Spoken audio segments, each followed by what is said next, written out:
Oke, baik. Terima kasih. Banyak sekali pertanyaan yang masuk dari YouTube CNN Indonesia. Beberapa mungkin bisa dijawab gitu ya, karena waktu kita sangat terbatas. Pertama untuk Dr. Tifa, ada pertanyaan dari Naura.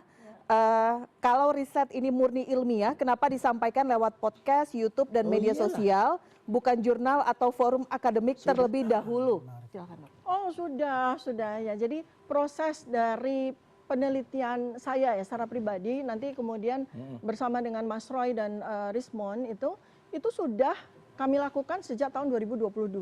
Itu sebetulnya adalah sebuah curiosity. Ya, sebetulnya kan persoalan ini sudah terjadi sejak 13 tahun yang lalu tanpa sedikit pun klarifikasi yang bersangkutan. 13 tahun dimulai di 2013. Ya. Di mana yang bersangkutan saudara atau Bapak Joko Widodo ini mengatakan IPK saya di bawah 2, kurang dari 2. Ini kami sebagai orang UGM mana mungkin? Ya. Sarjana UGM itu tidak bisa lulus dengan IP di bawah 2, ya. Ini peristiwa pertama. Ya. Nah, tentu saja itu membangkitkan curiosity kami sebagai peneliti, ya. Kemudian ditambah lagi dengan kronologi peristiwanya adalah 2016, di mana seorang peneliti jurnalis yang bernama Pak Bambang Tri dikriminalisasi hanya karena dia menyampaikan hasil jurnalismenya dalam kaitannya dengan ijazah Joko Widodo, kan gitu. Lalu kemudian 2022 terjadi lagi. Dan di antara 2016-2022 tiba-tiba muncullah sebuah evidence, dilanjutkan dengan 52 evidence yang lain yang kemudian saya teliti, mulai dari ketika seorang saudara Joko Widodo itu berorasi di UGM dengan mengatakan saya jurusan teknologi kayu. Udah patah itu. Pembimbing skripsi saya insinyur Kasmojo, patah itu. Disitulah curiosity saya, kemudian saya lanjutkan dengan penelitian. Nah, penelitian ini adalah living research, ini ongoing research. Jadi penelitian ini masih terus berjalan. Jadi bukti atau hasil kertas kerja kami itu sudah kami bukukan karena kami bertiga tuh berpikir begini. Itu bukan ujuk-ujuk. Ya, walaupun kami launching buku Jokowi White Paper itu di tanggal 18 Agustus 2025, itu bukan ujuk-ujuk. Itu pekerjaan saya secara pribadi itu selama 2022 sampai dengan sekarang, sampai dengan bahkan saya lanjut di luar buku karena pertanyaannya kenapa tidak masuk jurnal atau forum akademik? Ini sedang kita lakukan. Berarti akan dimasukkan jurnal? Nah, sekarang ya supaya saya announce kepada semuanya. Kami sekarang sudah bekerja sama dengan PP Muhammadiyah, bekerja sama dengan LBH Muhammadiyah. Kami akan bawa hasil penelitian kami pada institusi akademisi. Mulai dari institusi yang ada di Universitas Muhammadiyah, ilmuwan-ilmuwan hukum, ilmuwan kedokteran di level Muhammadiyah, dan kami sekarang juga sudah bekerja sama dengan beberapa universitas untuk melakukan untuk seminar-seminar. untuk diskusi panel. Berarti di forum akademik sudah dan akan berjalan proses. Dan kalau pertanyaannya jurnal, kami sekarang sedang ongoing untuk summit jurnal, jurnal internasional maupun jurnal nasional. Jadi itu semua sudah terjawab. Dan itu bisa dipertanggungjawabkan kalau jurnal akademik. Mas Faldo, ada pertanyaan dari Ari Sentika. Mas Faldo, menurut Anda kasus ijazah Pak Jokowi urusan publik atau tidak karena dokumennya sudah dipakai di Pilgub dan Pilpres? Lalu jika ini fokusnya pembuktian ijazah, kenapa tidak dibuka di CLS Citizen Lawsuit Solo? Jelas. Ya, sebenarnya kan ini adalah dokumen yang sudah diuji berkali-kali, ya kan? Argumen saya selalu begitu. Nah, dengan proses ini yang terus berjalan, ya udah. Kalau dari kita proses hukum lagi jalan, kita tunggu aja hasilnya gimana. Bagaimana keputusannya. Kalau tadi yang Bang Refli bilang kayak tadi, udah jelasin sama Bang Rifai. Yang jelas, Bapak Ibu, bersiap-siap aja. Dari kita pun juga siap-siap kan, untuk apa yang disampaikan dari kuasa hukum dari Bang Rifai. Dari Bu Dokter sama Pak Roy juga tetap jalan. Kita tunggu aja hasil persidangannya seperti apa. Kalau saya sesimpel itu aja. Karena kita main opini, ini nggak kelar-kelar ini head to head sampai besok pagi. Baik, terima kasih. Nggak menjawab pertanyaan. Banyak pertanyaan tapi tidak bisa semua dijawab. Waktu kita terbatas, saya hanya berikan kesempatan untuk closing statement untuk masing-masing narasumber. Saya mulai dari Bang Refli terlebih dahulu. Jangan dibantah ya. Silahkan. Closing statement. Bang, ini kan muter nih, sisain agak banyak juga ya. Iya begini ya, kita ini sedang belajar apa ya? Sebagai sebuah negara yang baru saja lepas dari rezim otoritarian. Tadi dikatakan, wah Bang Refli masih bisa ngomong begini, Dr. Tifa masih ngomong begini dan lain sebagainya. Justru kita ini demokrasi kita ini decrease, terus menerus berkurang, defisit. Padahal demokrasi itu tidak diciptakan oleh Pak Jokowi, tidak diciptakan oleh SBY, tidak diciptakan oleh Megawati, tapi diciptakan oleh volunteer-volunteer mahasiswa tahun 98, ya kan? Sehingga kalau kita kemudian mengklaim seolah-olah bahwa kekuasaan Jokowi 10 tahun itu memberikan ruang bagi demokrasi, Prabowo memberikan ruang demokrasi, justru pikiran kritis kita adalah kok masih banyak, masih ada orang-orang yang dikriminalisasi karena berpikir. Ini Anda yang mau Anda orang Indonesia bodoh atau pintar? Ciri orang pintar itu pasti kritis, curiosity-nya tinggi. Tetapi ketika Anda memiliki kepintaran, bersikap oposisional terhadap kekuasaan, dan Anda setiap hari diincar untuk dipenjarakan, maka Anda menggiring orang untuk menjadi bodoh dan menjadi penjilat-penjilat. Karena hanya orang bodoh dan penjilat saja yang tidak dipenjarakan di negeri ini ketika negeri itu muncul sebagai negeri yang otoritarian. Begitu ya? Wassalamualaikum warahmatullahi wabarakatuh. Waalaikumsalam warahmatullahi wabarakatuh. Mas Roy, Bagus. Boleh nggak tunjukin ijazah asli UGM yang benar-benar asli? Ya. Oke. Gitu. Singkat tapi ya Mas, waktunya terbatas. Singkat. Oke. Oke, boleh Singkat. ditampilkan mungkin? Dua ijazah bandingkan dengan ijazahnya Jokowi, ya. Yang katanya Andi Aswan tadi asli, ya. Tunjukkan ijazahnya asli UGM tunjukkan. dan ijazahnya Jokowi yang katanya asli. Nah ini ijazah yang katanya ijazah asli, ya, gitu. Nah sementara ini adalah ijazah yang asli yang kemarin tunjukkan di sidang CLS di Solo, ya. Sebenarnya nggak apa-apa, saya sudah dapat izin untuk menunjukkan namanya, tapi oke lah di blur, ya.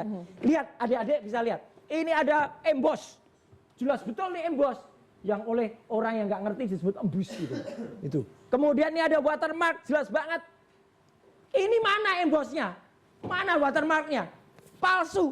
Udah jelas. Jadi kalau palsu gini, dirobek-robek aja, masukin ke gelas, ya. Kemudian udah masukin ke gelas, terus kemudian nanti biarkan ijazah ini kemudian akan berproses, ya. Gitu. Dan kemudian kalau itu nggak benar, kemudian kita akan lihat, nah udah. Oh, apa yang terjadi? Jadi itu caranya gampang kalau mau bikin ijazah kayak tadi tua tadi ya sama. Ini ijazah juga bisa dibikin berasap itu, ya kan? Sama. Jadi makanya kalau kita lihat, ya itu semua adalah cuman dioplos, ya. Dioplos tuh jadinya kayak gini. Nih dioplos ini. Oh, oke, baik. Oke. Thank you, closing statement-nya Mas Roy. Dr. Dipa, silakan. Masuk aja ke situ. Iya, jadi sudah hampir setahun ini ya proses kriminalisasi kami itu terjadi. Tetapi kausa primanya, yaitu ijazah itu sendiri, yang seharusnya diuji di pengadilan tentang ijazah. Itu dulu yang dibereskan. Jadi bukan dari pengakuan sepihak orang yang mengatakan ijazah saya asli, ya, dan kemudian tidak ada pembuktian apapun terhadap ijazah itu. Padahal kami sudah bekerja dengan operasi metodologi research sejak tahun 2022. Scientific base kami menyatakan ijazah yang disebut sebagai ijazah seseorang itu palsu. Ya, dengan taraf kepercayaan 99,9%. Nah, ini yang harus diuji dulu. Ini adalah kausa prima. Dalam bahasa kedokteran ini adalah etiologi dari semua peristiwa ini. Tetapi mereka ini buru-buru karena ketakutan atas pembuktian terhadap kehasilan ijazah ini, mereka buru-buru mengkriminalisasi kami dengan pasal-pasal overcharge. Untuk apa? Supaya kami bukan hanya sekedar jadi Galileo 482 tahun yang lalu, 500. Kami ini diperlakukan seperti Socrates 2500 tahun yang lalu. Ya, Socrates itu dibunuh dengan racun karena dia menyatakan kebenaran kepada penguasa. Masa kita kembali 2500 tahun yang lalu? Ini abad 21. Sungguh sangat jahat kepada ilmuwan. Oke, baik. Terima kasih. Bang Rifai. Oke, jadi saya coba flashback ke belakang ya. Jadi Pak Jokowi sendiri tidak ujuk-ujuk membuat laporan. Pertama kali beliau meminta kepada kami untuk memberikan somasi terbuka agar ini tidak dilanjutkan. Jadi sudah dengan peringatan dulu ya. Waktu kami berikan somasi terbuka, nah ini komentar kayak gini nih nggak sehat nih komunikasi nih, sorry ya. Saya closing nih. Nah setelah somasi terbuka yang ada Bang Roy menantang Pak Jokowi, ayo lapor sendiri langsung. Ya. Kami hitung kajian juri segala macam, akhirnya kita melakukan laporan polisi.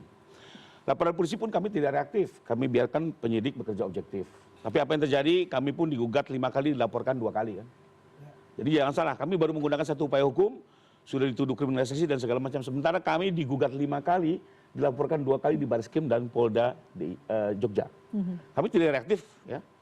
Kami ikuti semua hak hukum mereka, kami ikuti Pak Jokowi bolak-balik diperiksa. Ya, tidak menuduh juga dijolimi, dikriminalisasi, tidak. Ya biarkan dia mengalir ya. Nah, sekarang satu upaya hukum ini sisa yang sedang berjalan. Oke. Menurut saya kita tuntaskan saja. Apalagi hari ini kita semua bisa lihat bagaimana Pak Roy dan Dr. Tifa yakin betul ini palsu, mantap betul gitu ya. Sementara Pak Jokowi yakin ini asli, beliau juga punya harga diri untuk harkat martabat untuk jaga. Maka jalan terakhirnya apa? Jalan terbaik adalah kita dukung persidangan, kita buat persidangan terbuka, diikuti masyarakat, diikuti media, agar ada terang benderang ya. Karena bagaimanapun putusan pengadilan ini bersifat lex judicata. Apa namanya, suka tidak suka dia akan mengambil keputusan dan keadilan menurut jalannya gitu. Jadi menurut saya ya boleh-boleh saja berdebat di ruang-ruang seperti ini, tapi bagaimanapun juga mari kita dorong upaya persidangan, dan forum yang ditawarkan Bang Refli menurut saya nggak tepat karena tidak konstitusional. Oke. Itu mungkin. Baik.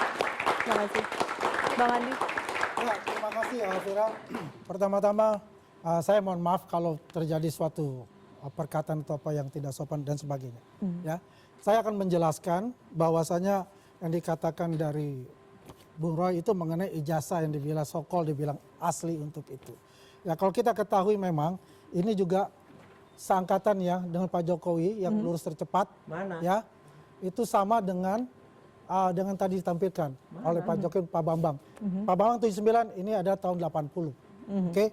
Jadi di sini Mana? Nggak ada embosnya.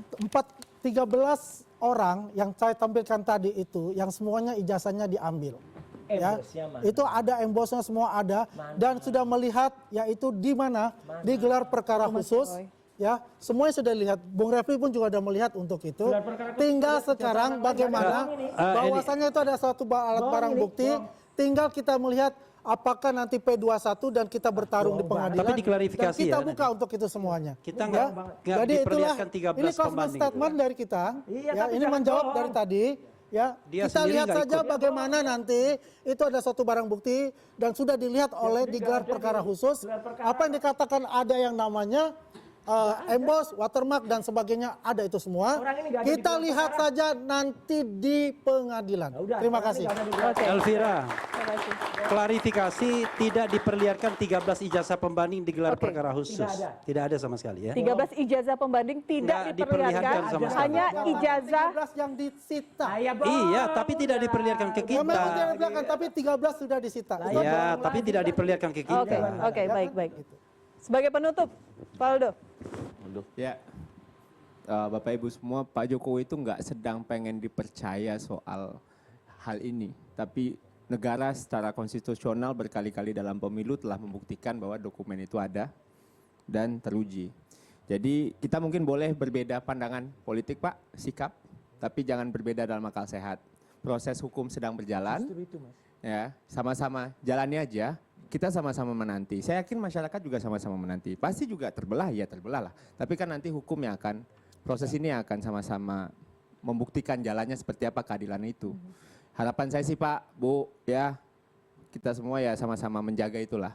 Semoga yang terbaik bagi kita semua. Itu aja sih. Saya udah capek sih ngeliat ini udah setahunan lebih ya. Ya mau ulang tahun 1 tahun kan Dok ini kasus katanya ya. Nah jadinya ya mudah-mudahan jurnalnya juga sukses Dok, saya doakan. Amin. Forum akademiknya sukses, bukunya laku, wayangnya makin laku juga Pak Roy, kaosnya juga pasti. makin banyak, jangan lupa dijual. Ya, enggak karena kan ini Pak, banyak inisiatif-inisiatifnya gitu loh. Tapi kan tetap fokus lah ke persidangan. Saya doakan yang terbaik, Sidang mudah-mudahan Solo. hasilnya yang terbaik. Itu aja sih Mbak, Oke, pokoknya baik. sama-sama jaga kewarasan aja. Terima kasih Pak Aldo, terima kasih Bapak dan Ibu sudah hadir bersama kami. Dalam proses hukum klaim dan bantahan tidak cukup menentukan arah perkara, yang menentukan adalah kelengkapan berkas dan kekuatan dalam pembuktian. Karena dalam negara hukum yang membawa perkara ke pengadilan bukan opini, melainkan bukti. Saya Elvira Karunisa. Terima kasih Anda sudah bersama kami malam hari ini. Kita jumpa lagi pekan depan di Head to Head with Elvira. Selamat malam.